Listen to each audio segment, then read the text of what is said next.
Nous accueillons favorablement la visite de M. Lacroix en République démocratique du Congo. On aurait voulu nous voir dans des circonstances plus heureuses, mais malheureusement, il y a eu des morts, tant du côté de notre population que du côté de la MONUSCO. C'était aussi l'occasion pour le gouvernement d'exprimer notre marque de solidarité et de compassion pour ces casques bleus qui sont décédés ici. Il a fait de même pour ce qui concerne le compatriote congolais. Et comme les discussions ont porté sur la nécessité notamment de faire des enquêtes pour faire la lumière et surtout sur les dispositions à prendre pour que cela ne se répète plus, parce que, comme le président de la République l'a rappelé hier dans sa communication au Conseil des ministres, le partenariat avec la MONUSCO doit continuer et que le retrait de la MONUSCO ne devrait pas du tout faire l'objet d'une quelconque forme de manipulation qui puisse conduire aux événements malheureux que nous avons connus. Et dans cet ordre, le travail va continuer avec l'équipe de Mme Bintou sur place et l'équipe du gouvernement pour être sûr que les objectifs communs sont atteints et pour être sûr que le partenariat avec les Nations Unies est préservé et que des dispositions tant sur le plan de la communication que sur le plan de la sécurité, que sur le plan de la justice sont prises pour que les événements que nous avons connus ne se répètent plus. C'est aussi l'occasion de réitérer l'appel que le président de la République avait lancé hier à l'apaisement et au calme, au-delà du fait qu'il y a des urgences sécuritaires, mais c'est des questions qui sont à la table, notamment, comme M. Lacroix l'a dit tout à l'heure, à Luanda ou à Nairobi. Il y a un processus qui permettra, nous sommes sûrs, d'aboutir à la paix et il n'est pas du tout admissible que la violence soit la réponse à l'impatience que nos compatriotes vivent, que nous vivons nous-mêmes pour le retour de la paix. Voilà en substance ce qui a été dit au cours de cette réunion. C'est moi qui vous remercie. Dans les régions affectées de l'Est du Congo où la MONUSCO est présente, de manière à faire en sorte que l'objectif soit atteint, que l'autorité de l'État soit pleinement assurée, que la MONUSCO puisse se retirer dès que possible et dès que ces conditions, ou ces critères plutôt, ont été rencontrés, qui sont des critères non seulement fondamentaux au regard de la nécessité d'assurer l'autorité pleine et entière de l'État sur tout le territoire de la République démocratique du Congo.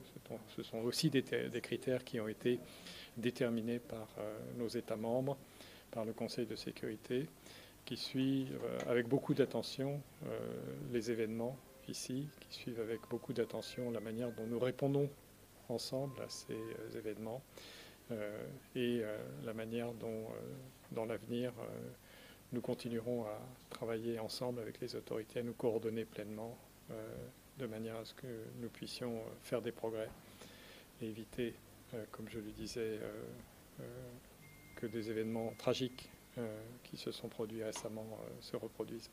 Voilà en quelques mots le contenu des conversations et je remercie à nouveau le Premier ministre. Je remercie les membres du gouvernement qui sont présents à nos côtés et bien entendu aussi nos collègues de la MONUSCO.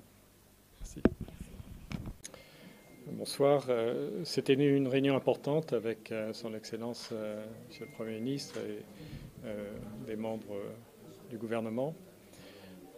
D'abord, c'était l'occasion de rendre hommage à toutes les victimes des violences de ces derniers jours, les victimes congolaises, les victimes aussi parmi nos collègues de la MONUSCO, et d'examiner ensemble les moyens de faire en sorte que, bien sûr, cela ne se reproduise pas, de faire toute la lumière aussi sur les événements qui se sont déroulés, qui sont tragiques, qui ont été organisés, planifiés, comme en témoigne la présence importante d'armes parmi ceux qui ont commis les attaques.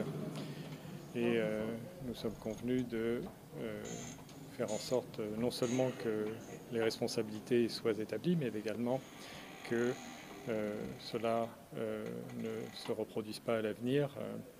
J'ai remercié le Premier ministre et le gouvernement des mesures qui avaient été prises pour renforcer la sécurité dans les différentes localités affectées.